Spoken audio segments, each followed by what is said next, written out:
Good morning.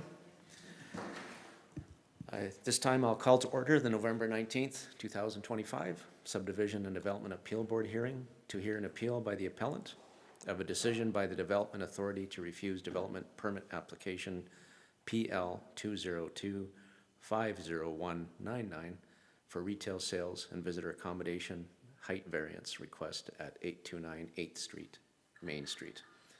I'm Andre Gianandrea. I'll be the chair for this hearing. All questions and comments shall be directed through the chair. I'm joined here today by my fellow board members, who I will ask to introduce themselves at this time, starting to my right. Deputy Mayor Tanya Faubert. John McClure, public member. Christoph Breyer, public member. Thank you. To the board or administration, any additions, deletions, or changes to this agenda? May I get a motion to approve the agenda as presented? All in favor? Carried. Agenda carried. Will our administrative staff please introduce themselves? Oh, sorry.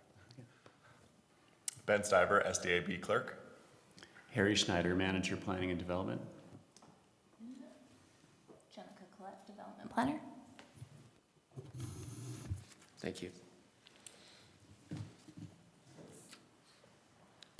Will the appellant please approach the podium and introduce themselves? Okay. Yes, please. Yeah. You can do it on behalf of the group if you like. I think. I will, but I'm Heather Barnsley, TI Studios architect, and Miles as well from our office. Josh, do you want to introduce yourself? Sure. Josh Keeler, president of SBL and the builder on the project. Barry, you can introduce yourself. I'm Barry Nostransky, owner. Thank you. Does the appellant have any objection to any of the board members present hearing this appeal?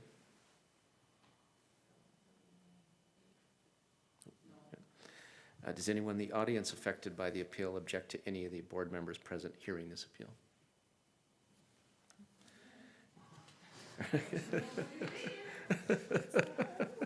Now's your chance. Are there any preliminary matters that the board needs to address before beginning? Nothing's been filed, no. I will outline the hearing process and then we'll get started. First, the development officer will make their presentation, followed by an opportunity for the board to ask questions of clarification. The appellant will speak to the appeal, followed by an opportunity for the board members to ask questions for clarification. At that time, I will invite those in the audience speaking in favor of the appeal to approach the podium, followed by those speaking in opposition, and finally those speaking neither in favor nor in opposition. After all verbal submissions have been received, I will ask the clerk to read the names of those who have provided written submissions, identifying those in favor, those opposed, and those neither in favor nor opposition. After the presentations have all been heard, we may call for a short recess. After reconvening, there'll be an opportunity for the board members to ask questions for clarifications. Any person who has presented will be given an opportunity to ask questions for clarifications through the chair or of other persons who have been presented. An opportunity for closing comments will follow, first from administration, then from any other party who has presented, and finally from the appellant. I will then ask if those who have presented feel they've had a fair hearing, and lastly, we'll conclude the hearing. The board will meet in a closed session to review the evidence presented and provide a written decision within 15 days of the hearing. Does the appellant have any concerns with the process as outlined? No. Does anyone in the audience have any concerns with the process? Yeah. Anyone need me to review that again? There'll be a quiz later. Okay. For the development officer, will the development officer, Jenica Collette, please proceed with your presentation?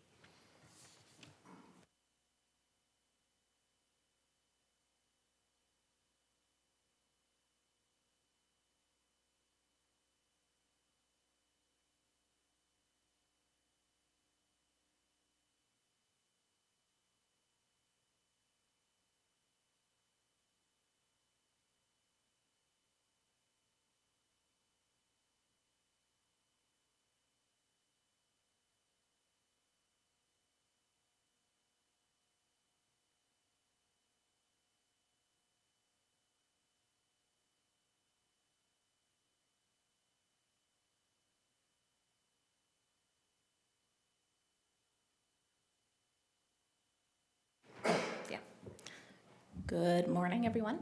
My name is Jenica Collette. I'm a development planner with the town. I'm here to present the appeal for PL 2025-0199 for 829 8th Ormond Street. Oh, too aggressive. So the point of why we're here this morning is to hear an appeal of the Canmore Planning Commission's refusal of development permit application PL 2025-0199. The application is to amend an original development permit, which was PL 2023-0003, which is a 3-story building with visitor accommodation and retail sales. The CPC at the time had approved a variance with a building height of 13.16 meters, and the proposed amendment to that development permit application is to increase the building height to 15.35 meters, which constitutes a 40% increase in height. The Canmore Planning Commission only has a maximum variance authority of 20%, so they refused the application. This graphic here just kind of provides a high-level outline, timeline of how we got here. So the original approval was in November of 2023, and the applicant submitted their amendment May 2025. On September 5th, the development officer, myself, refused the application, and the decision was appealed to the SDAB. On the 2nd, some of the board members were present. The hearing was adjourned. It was found that any application that the CPC decides upon also needs to hear any amendments to that application. So the CPC met on the October 16th, and again, because the variance requested was outside of their authority, they refused the application, and promptly an appeal was received. And that leaves us to where we are today, November 19th. The subject property is just down the road. It's on Main Street up here to the west. The graphic on the left shows the map where it's located relative to the downtown. And on the right, we're lucky enough to have some new orthographic imagery. So this is a nice preview of it. It shows the building as it's been constructed today. As previously mentioned, the original approval was in November 2023, and the image on the building elevation on the left is what was originally approved. So that shows you your maximum height of 13.16 meters, which is a 20% variance in height. And then on the right is what's being proposed, and that's your 40% increase in height.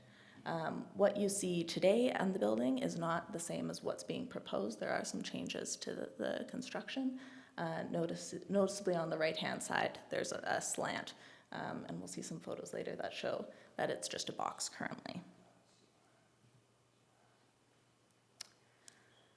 So in the planner's report, there is a planning analysis that was done, and 2 particular items I wanted to flag for you today. The first is as it pertains to the area redevelopment plan, and the second is the negative effects test, which is outlined in the Municipal Government Act.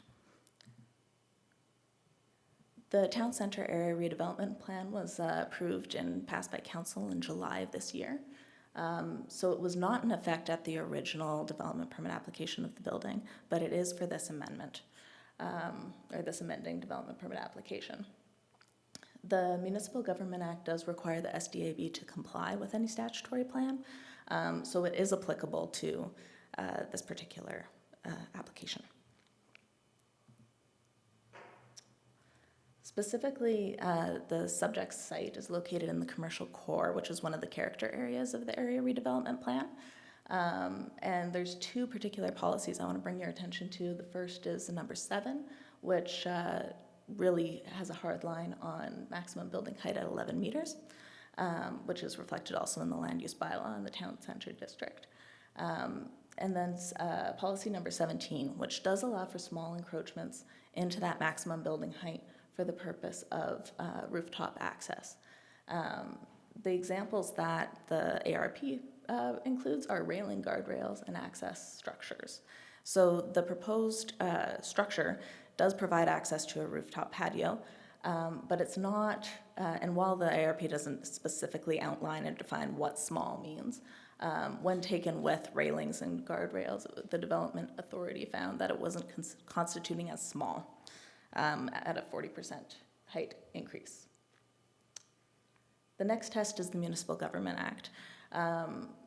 Backing up a little bit, the area redevelopment plan application and whether or not the board decides to apply that policy document to this application and whether or not you agree with the decision of the the opinion of the development officer. If you disagree and you think that it complies with the ARP or that the ARP does not apply, your next test would be to go to the Municipal Government Act, which is the negative effects test, and that's pretty clearly outlined there. And there's 3 main tests. The first 2 are very similar, and they talk about unduly interfering and material interference with use enjoyment of adjacent properties, or neighboring parcels, sorry, is what it says specifically. And then the last test is whether or not the proposed development conforms with the use. That last test, 100%, it conforms with the use, so that one passes. And it is the opinion of the Development Authority that the first 2 tests, unduly impact with amenities and material interference with enjoyment, are also passed, that the proposed development does not unduly impact in either of those. And this is shown in the site photos that were taken on November 7th. So again, bringing attention to what has been actually constructed is not what's being proposed. So that big green block on the picture A is proposed to be tapered off as opposed to a full block. So you can see from the far west side of the street, on the opposite side of the street, the impact is, you can see it, but using your imagination to take off that little corner of the green structure, it is more minimal. And then when you move right into the front of the building, you cannot see the structure at all. Moving farther down the street, it isn't until about 2 parcels later that the structure begins to reemerge. And then from the laneway, on the west side, you can definitely see the structure. On the east side, you cannot. And again, keeping in mind that that green blob is to be tapered off according to the proposed drawings. And any impact there is really to the laneway and the parking lot.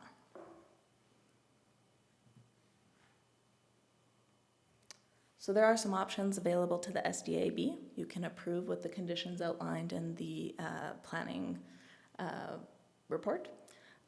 You can make any amendments to those proposed conditions and approve also. You can also refuse the application, specifying reasons for refusal, or postpone and extend our timeline graphic. Because of the town center area redevelopment plan and the policies there, we would recommend that the board refuse the application since it does not, in the Development Authority's perspective, comply with the ARP. Thank you. Thank you.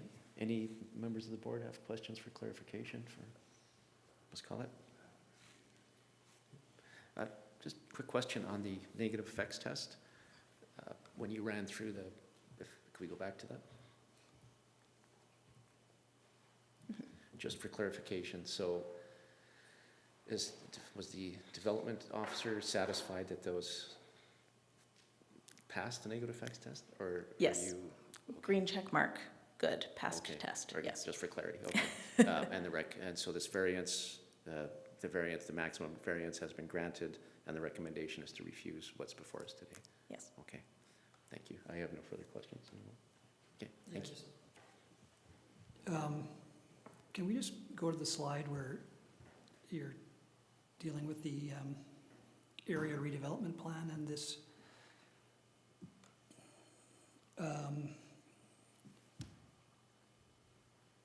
so in section 17 on the left-hand side, it says small encroachments into the maximum building height for safety and egress elements such as railings, guardrails, and access structures. should be permitted to encourage rooftop patios or terraces. How do you interpret the access structures? I would consider the proposed development to be an access structure. The challenge was the term small. So when you look at the other two examples given, like railings and guardrails, those aren't really that tall. They're maybe 1 meter high. So when we're looking at as significant of a height increase as the proposal, it wasn't found to be similar enough to be consistent with this policy. But it checks off the majority of the intent of this policy. Okay. So, Through the chair, sorry. so the small encroachments are allowed into the maximum building height for safety and egress elements. So how would like a person in a wheelchair get up there? Without an elevator? Sorry, through Yeah, the chair. without an elevator. They would not. Okay.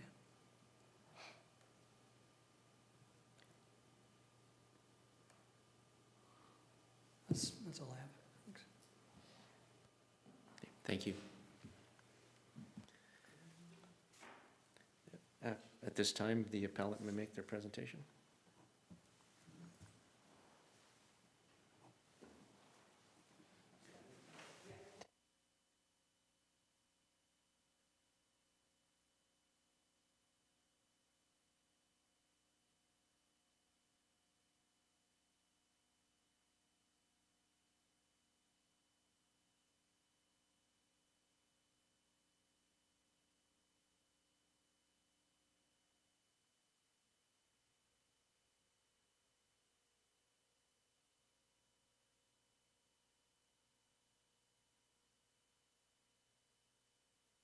Hi, Chair. Thanks for having us here today.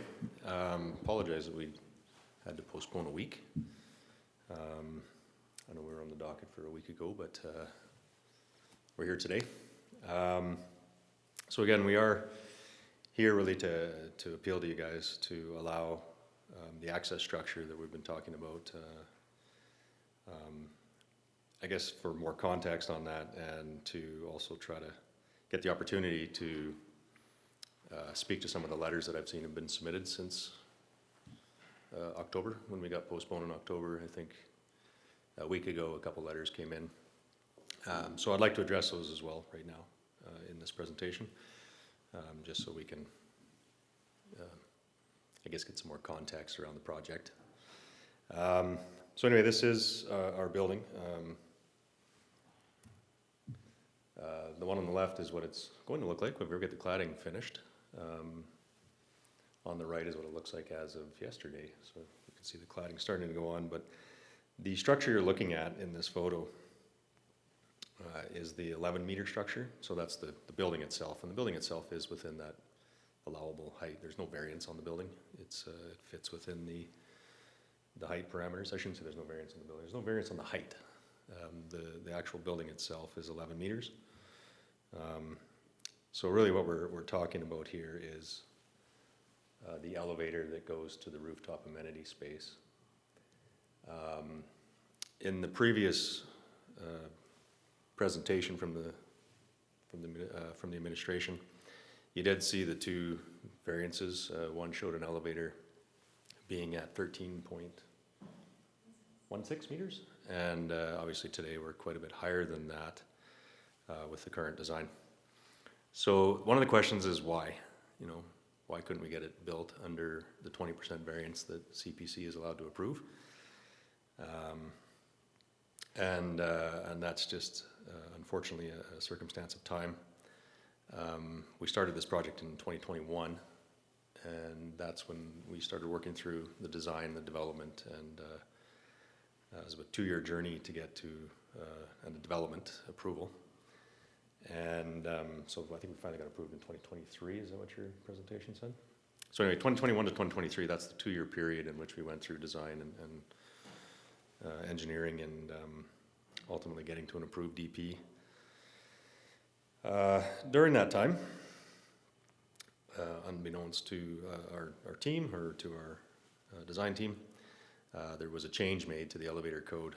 So one of the features of this building is a rooftop amenity space. Now, the rooftop amenity space is not a private amenity space, it's meant to be a public amenity space. So what that ultimately means is it's going to have public access. When you allow public access, obviously you have to fall under a different code from residential to commercial. One of the conditions of being in a commercial code is that you have to have an elevator that meets commercial code. And that elevator is typically larger than what you would see in a residence, and has different, I guess, safety code requirements around it. So sometime in 2022, and something we weren't aware of until we got around to shop drawings, you know, get your foundation in, you get your building started, you get going, you have your elevator procured. On this particular project, we had a cone elevator procured. I don't know if you guys know elevator models, but cone is one of them. There's Otis cone, Tyson Crop, TK, all kinds. We had a cone elevator at the time. During the period of time from design to procurement, Cone stopped making commercial elevators. They no longer provide them to the market, so it's one less manufacturer to select from, which is fantastic news. The world of commercial elevators is getting smaller. There's really only a couple guys to choose from. So we ended up onboarding Tyson Crump, TK now, and they submitted us some shop drawings in 2023, which showed a 7-foot overrun above the top of the cab of the elevator. So from cab to hoist beam, there's 7 feet of dead space. Which obviously we didn't allow for. It seemed quite excessive. And after working back and forth with the elevator company, you know, it came to light that the elevator union, I guess, had been fighting for more safety factor above top of cab to hoist beam for the protection of maintenance workers. I'm assuming somewhere, at some point, somebody must have gotten crushed between the top of an elevator and the roof of an elevator shaft. So now there's a 7-foot requirement on all commercial elevators. Not something we had planned for, not something we were aware of at the time, but obviously we had to deal with it. So when that came to light, our immediate reaction was to talk to the town to try to figure out if we could have some other solution. And we thought we could solve it working with a different elevator supplier. We went through that journey for a couple months. And if it was a private residence, I think there would have been a solution, because it's a commercial building with a public amenity space. You know, National Building Code overrides. So we have to provide the 7 feet of, call it overrun or emptiness above the cab to the top of the elevator shaft. So that's what we're dealing with. And that's what you're seeing built out there. We went back to the town to see if there was some administrative path to us getting an approval, because obviously we didn't want to come here. This isn't where we want to be. It'd be much better if we could solve it through administration.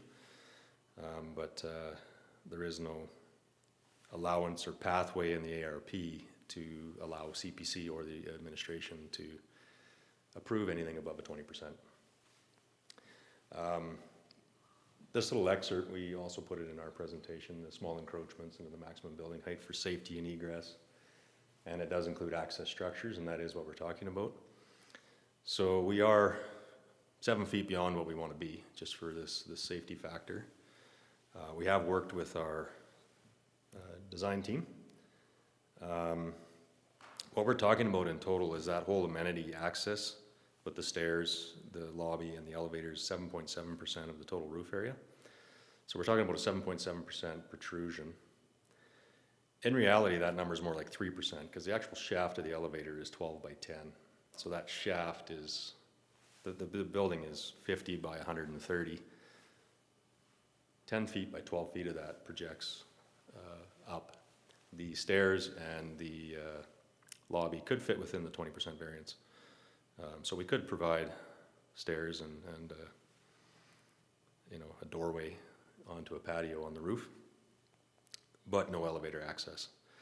So we're here today to talk about hopefully getting an approval to maintain that elevator access. We had some murals and stuff that we were planning to put on the side of the building. The house next door was just a house when we started this project. It's since been bought by a developer, and I believe there's a plan in place. I don't know if that's an approved DP yet, next door. Not yet, still going through planning. But it's gonna cover the entire wall. So now you won't see the mural, so there's no point in it. So what we did talk about is maybe we could take that mural and move it up to the elevator shaft to sort of, you know, at least hide it, make it more appealing to the eye. It won't be this green blob as described by Jenica. It's not a green blob. It will be something very subtle. Anyway, I think this is just a view of the building from the back. I mean, you can't see the structure from the back alley. Our drawings, which you did get a chance to view. This next slide here, we put a pink line on what we're proposing to remove. So that will be the section of the roof that will get taken back. It's not needed space. The stairs go this way. The elevator doesn't need, or the stairs don't need to be square. That structure can fit within the 20%. So what you're seeing there is within the 20% that could be approved by CPC and the administration. What you don't see is the elevator shaft, which is in this next slide. That structure protrudes beyond. And that pink line there is how much of that we can take down.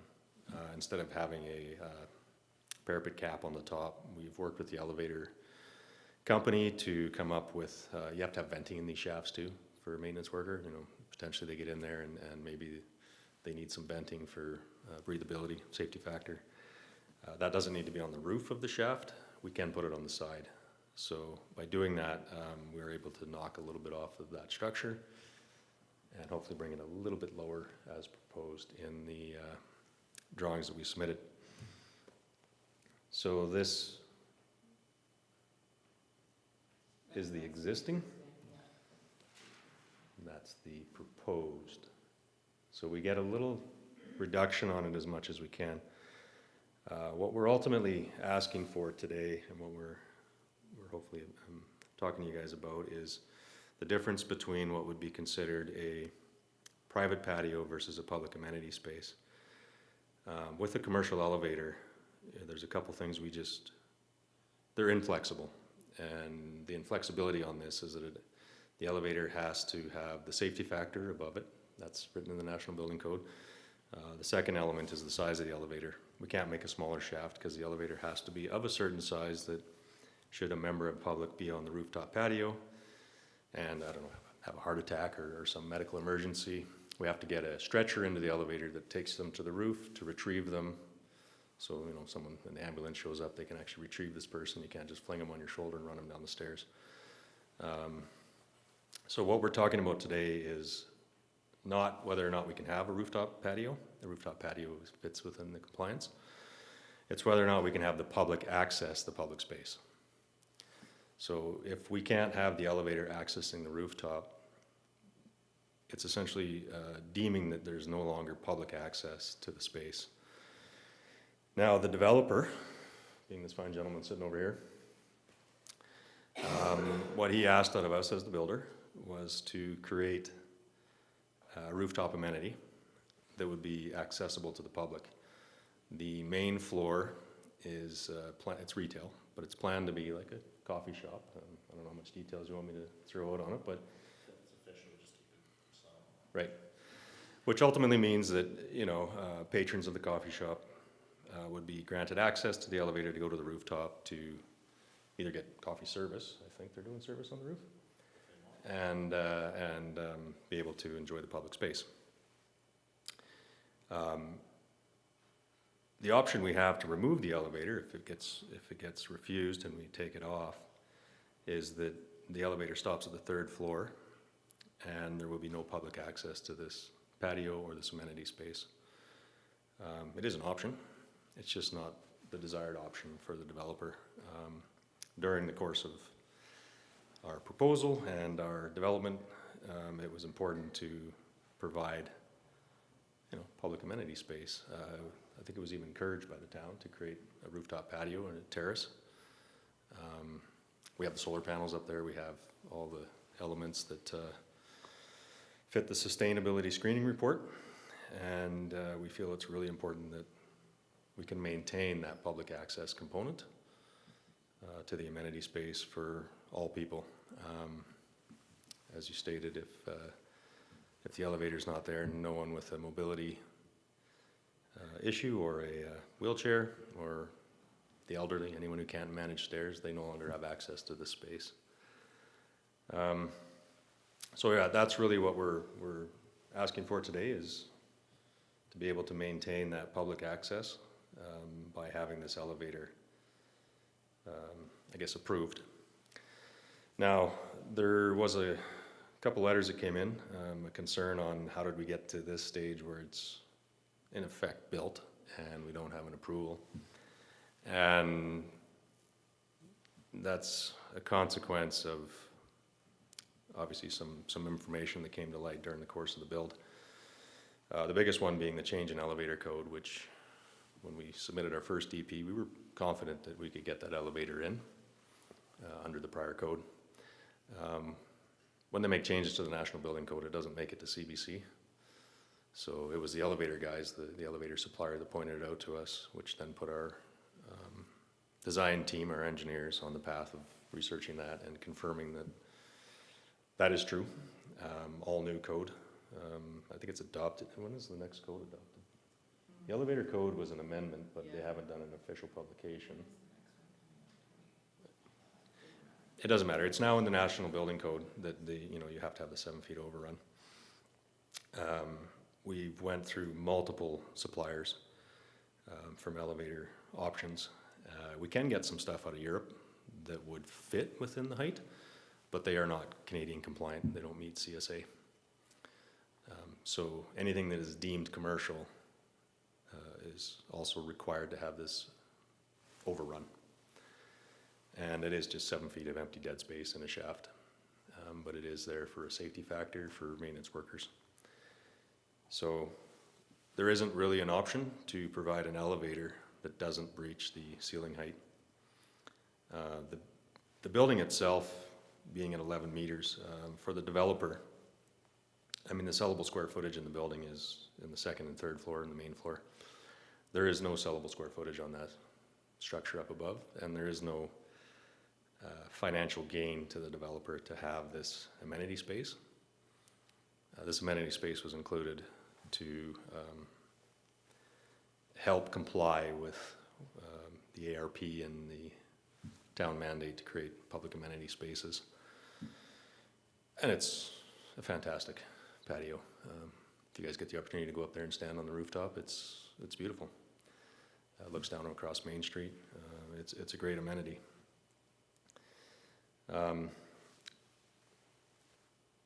When we went through the work with the town, I think you could see from the timeline, it took 5 months from the time we did an official application just to get, the administration's review. And this is not an easy topic, so I can understand why it took so long, because it is a very challenging thing to deal with. And again, even getting to you guys took, I think there was a procedural error back in October, which postponed us an extra month. But here we are, kind of towards the end of the project, what should be the end of the project. And, we're standing in front of you to ask that you grant this variance, which is about 3% of the entire roof area being 40% over. So I think our opinion on it is that it is a small encroachment, being 3% of the whole roof area. 40% is a big number. It's an extra 7 feet of dead space. It does seem unnecessary, but it is something that we can't go and appeal to building code and get them to change their ruling on this. So we're, asking SDAB to make a ruling on it. I think when we met with CPC last month, there were some comments from the council that this is an item that probably needs to be addressed in the bylaws. It's just something that maybe wasn't foreseen as an issue, to create public amenity spaces on rooftops where you have to have elevator shafts that are probably going to be very large and breach the 20% variance that they can approve. So I think there was a discussion at that time that potentially CPC needed to relook at clarifying what a small encroachment would mean, because it is written in here as a provision, but I don't think it's defined well enough for administration to be able to make a ruling on it. But anyway. Questions? Thank you. Any questions for the appellant from members of the board?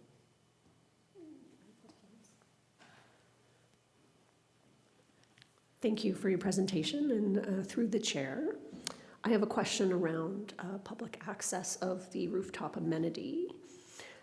Is public access defined as the ability of anyone off the street to walk into the building and go up to the rooftop and enjoy its space? Or is this an amenity directly connected to the visitor accommodation units, thus you would be a guest in the unit and have access? Or being a patron of a cafe, for example? Which type of public access are we talking? I can get Barry to speak to that more clearly if you like, but my understanding is public access is public access.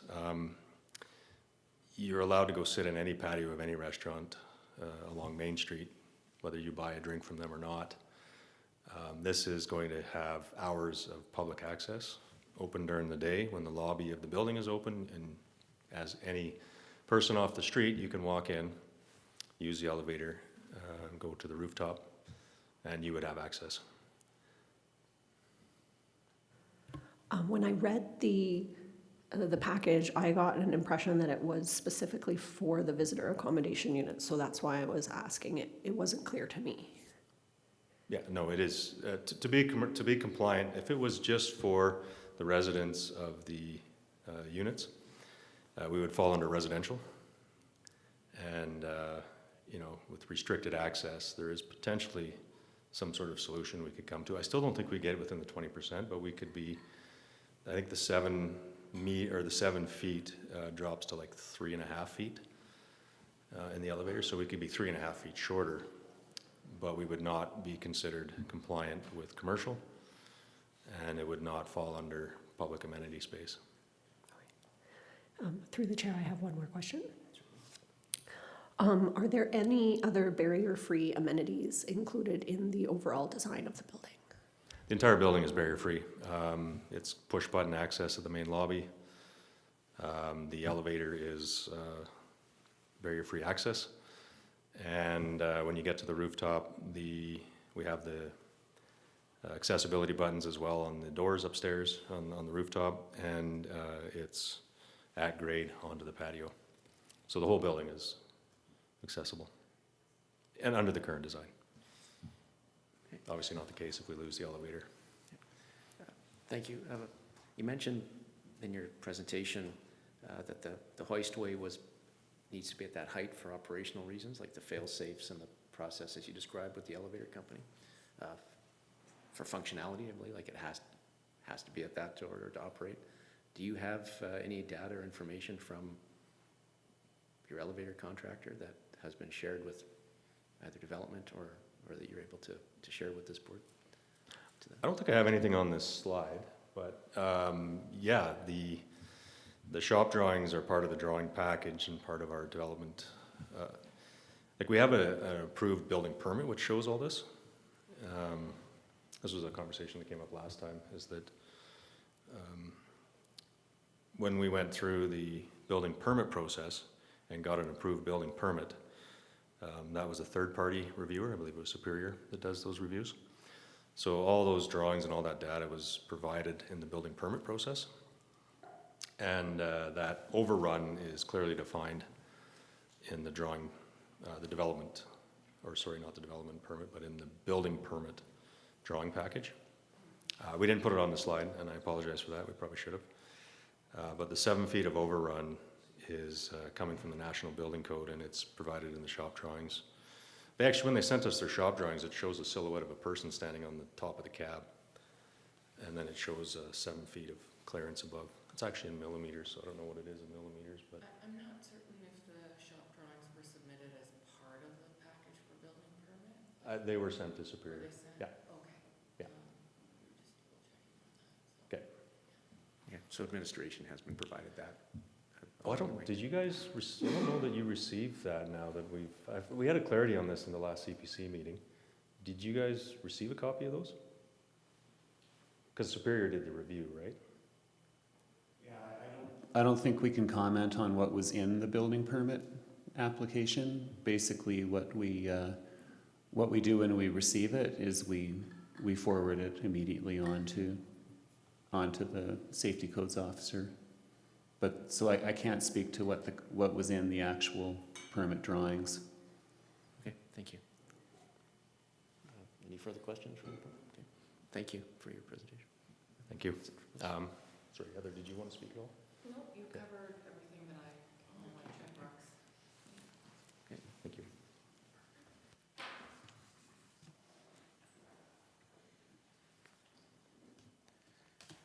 Is there anyone in the audience who wishes to speak to the appeal?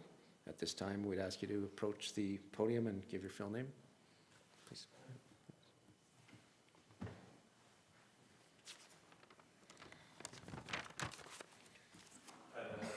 I've never spoken before at this, so my apologies if I'm not as professional or don't know quite the right terminology.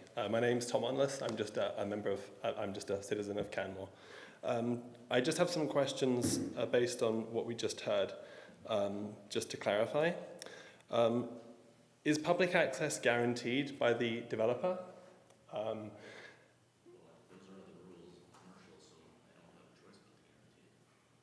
Okay. If there is no elevator, So, sorry. all questions should go through the chair, Oh, I see. Sorry. right? Okay. And then Okay. for the recording and for the record. Okay. Thank you. Just so everyone knows, answers from the audience aren't going to get captured. So when you're done, I see. if any of the questions that you pose I to us see. will then pose Okay. back, and then they'll come up to the mic. Okay. And that would be the In best. Thank you. Thanks. In that case, I have 6 questions to pose.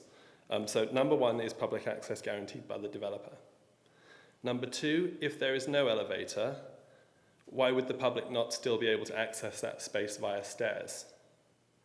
Number 3, on one of the pictures that was shown that had a pink area that was cut off, there was a whole section to the side of that. I can't do anything without the slide, but there was a whole section that it didn't make sense. There was a pink cut-off, but there was still green space to the left of that would sort of be hanging in midair. Number 4, the developer discusses moving the mural to the protrusion on top of the building. If the protrusion is so minor, why would you put a mural on the side of it? No one would be able to see it. It would be relatively invisible. I would argue perhaps that the mural points out that we will be able to see it. Number 5, the rules changed in 2022, I believe we've just heard. The DP was approved in 2023. So the DP was approved after the rules had already changed for the elevator code. The build didn't start until after the change in the elevator code. So I don't quite understand why a change in the elevator code that happened before all of this is at all relevant here. Sounds to me like there was an error made by the developer. And number 6, if the cafe or whatever store is using the commercial area closed down or chooses not to open on Mondays, Tuesdays, Wednesdays, I don't understand how the public would still access the rooftop. I doubt that the owners of the residential units would be happy with thousands of tourists in the middle of summer all walking straight through their building, using their elevator, covering it in mud, snow at certain times of year. I find it very doubtful that we'd still all be able to access the rooftop 24/7, especially if the commercial space is no longer in use. Thank you. Thank you. Would the appellant like to address the questions?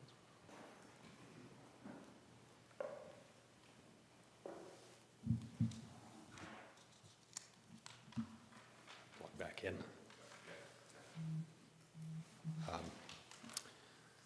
How would you like me to do this? Would you like to repeat the questions to me and I'll answer them one at a time? Sure, do you have them? I'll allow my colleague, Tanya, to repeat those. I'll repeat the questions that I think are relevant to the board's decision. Public access was a question, is this a guarantee? There were questions around hours of operation and public access to the amenity. And that, I'll start with that as the first question.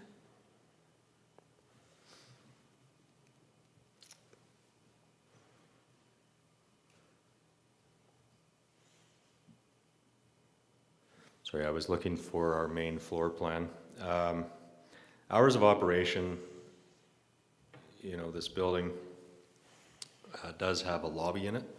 So the main entrance of the building leads into a lobby. And it is undefined what the hours of operation of the retail space would be because they are not attached to the lobby. I'm just going to go back to maybe the picture of the main building. There we are, sorry. So when you enter this building, it comes into a common lobby. That lobby has access to the elevator. The elevator is a commercial elevator, so it has controls on it. A resident or a tenant, or you know, let's call it a renter or someone using this is a boutique hotel in essence, it's a boutique hotel. So if you are staying on the first floor or the second floor, you will have a fob that would allow you access to that first floor or that second floor, depending on where you were staying. The elevator is programmed such that the top floor is open to anyone. If you've gone into hotels, you got to swipe your card before you can use the elevator. The way it's programmed is that the top floor doesn't have a swipe. It would always be accessible. The hours of operation of the retail are not tied to the lobby. But the building could have hours of operation, and it may be from 7 a.m. till 10 p.m. or something along those lines where the lobby would be open and you would be able to access it. I don't know the hours of operation of the building. That was something that would be managed by the developer, but the option is there and that's how it would function.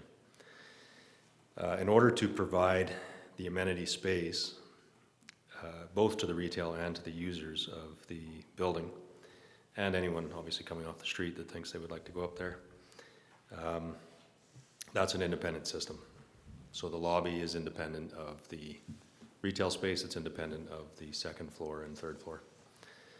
And it does allow access at any point. As far as public using the stairs, right now the stairs are considered a secondary means of access, like an egress. So from the rooftop, in an emergency, if the power went out, you can use the stairs to get out. To be compliant with public, we would obviously have to have the elevator. The elevator is the only means of access for the public because you have to be compliant with accessibility. Those with mobility issues and those in wheelchairs cannot use stairs. So if we do not have an elevator, we do not have a public amenity space. Can I just add to that? Please. I just want to clearly define public access does not mean a free-for-all for every person that comes to Canmore gets to go up to the roof. Public access as defined by the building code relates to commercial buildings specific to restaurants, cafes, multi-unit residential, assembly occupancies. That's public access. Where you have public access to a building, for a cafe, for multi-tenant residential, you now must comply with 3.8 of the building code, which is barrier-free access. So no, the entire town of Canmore can't go and use the rooftop patio, should they desire to do so. It's for the public, which is occupying the main floor and or the multi-tenant residential above. So that's, public is defined very differently in the building code, and we have to comply with 3.8. So, Thank you. Okay, thank you. Further to that, I guess, just so it's clear for this council and for the members of the audience, there's no intention to restrict access to this rooftop. If the cafe chooses to stick some chairs and tables up there, It's gonna be awkward if you don't order a coffee from them. It's like going to a restaurant, sitting down and not ordering a drink. But yeah, I mean, there is no restriction necessarily on this access, other than building hours. It's not 24/7, that's for sure. Awesome. And then there was a question about the timing of the change in the code, and my guess is that in Alberta, it came into effect at a later date. Yeah, as I was saying, like there's no there's no notices that get sent out that would tell you about a change in code unless you worked in that specific industry. I mean, there's changes in the boiler code, there's changes in the electrical code, there's changes in mechanical code. If you're not specifically involved in that industry, you're not necessarily looking for changes in code. So when we started in 2021, which is when we did our design and our development, we had an understanding of the code. And by the time we got to council and got our approval, we were well past design. And then the last question was about the mural, but I'm not, to me, the mural and whether or not you put a mural on the elevator shaft wasn't material to the variance being requested, but I'd invite you, if you wanted to address that question from the public. Thank you. Yeah, absolutely. The theme of this building is a nod to the heritage of this town being a mining town. You can see just from its look and appeal, like the whole thing is kind of going back to the original settlers' block cabin that used to sit there, and how that was an old mining cabin that was moved down the river and parked on that spot. So we wanted to preserve that history as much as possible. So I might get Barry to speak to this, because you were the one that found, there was a very specific mural that Barry found that used to be in the town here, and I believe it was since painted over. Yeah, So- it's a local artist that had done some artwork, so we're trying to find out who that person was to get permission to put it up on the side. So, you know, the mural itself was, we realized that we were going to be above current building heights until future buildings matched up to that height. So, in fact, on the original development permit, that mural on the left side was gonna be temporary until that lot was developed. And like Josh said, that lot is now being purchased and there's gonna be plans, so we're gonna redeploy a different mural on a different side somewhere. So when we talked about the elevator shaft, it was just an idea of saying, hey, maybe we can make lemons into lemonade kind of thing. But it's not limited to being on the elevator shaft. It's just something that, you know, we wanted to do as a positive rather than a question on why would we do it to kind of make the elevator go away. The ode to history was right from the beginning, so. Okay, thank you. Anyone else in the audience speaking in favor of the appeal? Please proceed to the podium. State your name for the record. My name is Denise Sinkevicius. I'm here with my husband Julius, and we actually purchased a unit in this building. And we were hoping that it would be done by now. But I'll take that up with the appellate. The whole idea of the rooftop deck was the reason for us to purchase this unit. There's 1 million units for sale in Canmore, and this being unique in downtown and the views that it offers are certainly one of the reasons, one of the very large reasons of why we did it.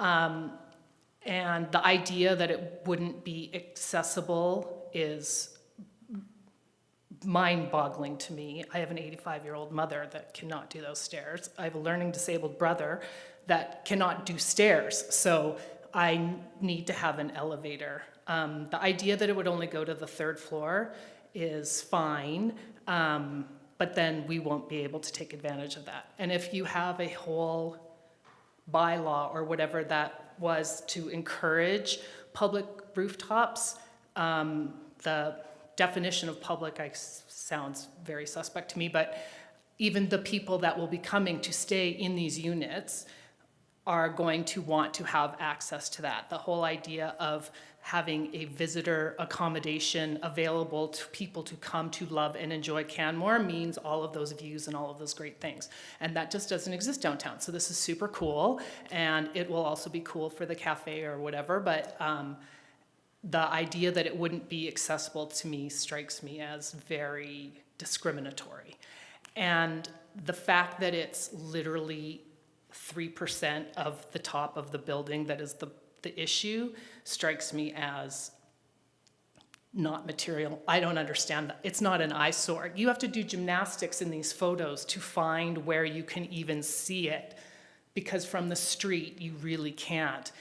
And even if I can, I don't think as a general person walking down the street, I don't look at that and it doesn't impede my view of the town, or I don't understand what the deterrent or the negative part is of that shaft to provide versus providing accessibility to people, including us as an owner.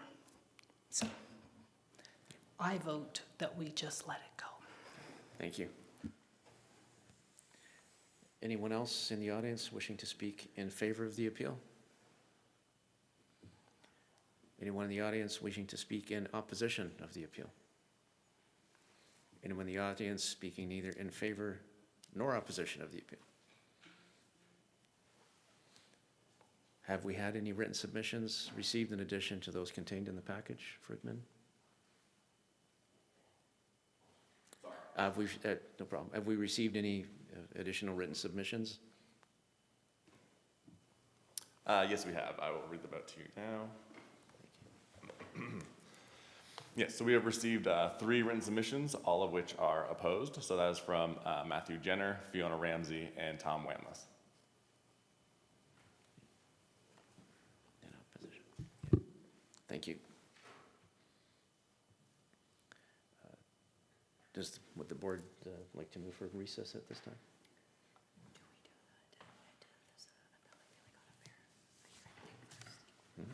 This is where we are. Written submissions. I don't need to recess for questions of clarification. Okay. I've asked mine. Okay. Okay, does the board have any questions of clarification for administration? Does the board have any questions? I just have, through the chair, do we have copies of those written submissions in our?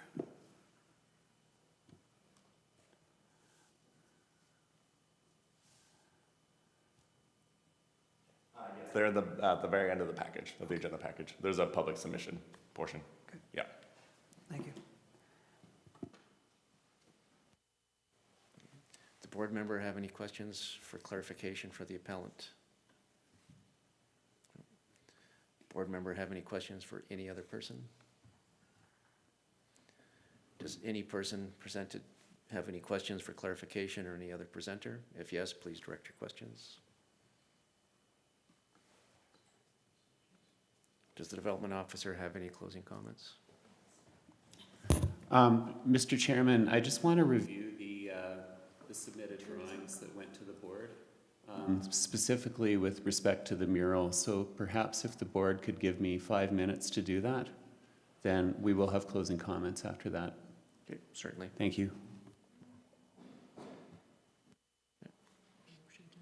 Motion to go in recess? We'll stand in recess for a period of 10 minutes. I'll let you get, thanks.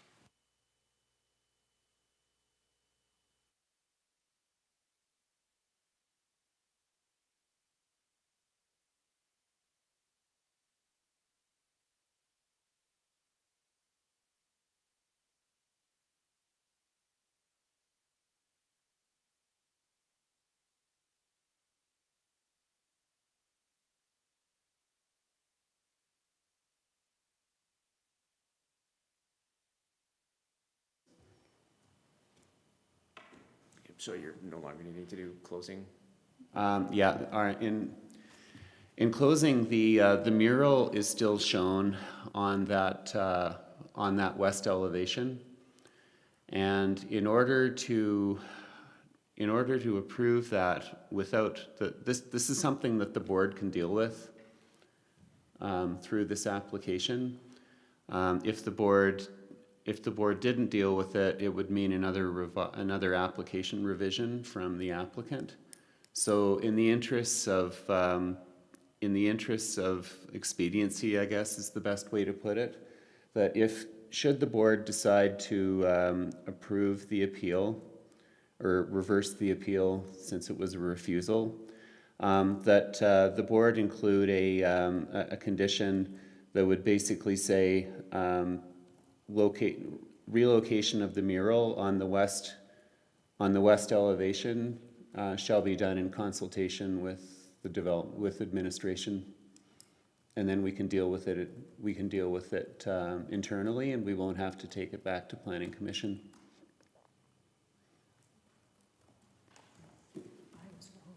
Thank you. Okay.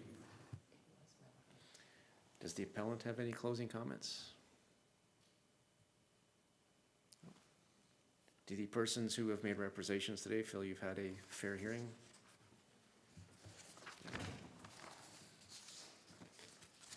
Okay, this hearing is now concluded. As a reminder, the board will meet in a closed session to review the evidence presented and provide a written decision within 15 days of this hearing. No decision is binding on the board until it reissues a written decision. The clerk will provide a notice of decision to the appellant and post to the town's website.